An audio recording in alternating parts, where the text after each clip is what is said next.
By now, you'll be used to the fact that Gaelic verbs have a secondary form that we hear in yes or no questions and in negatives, like an ró, were you? Chará, no.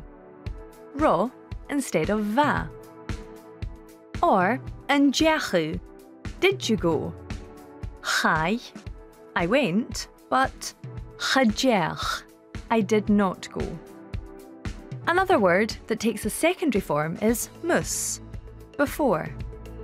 Vashin jishal is we were ready, but before we were ready, mus roshin jishal. Or chaishin yamach, we went out, but before we went out is mus diach shin yamach.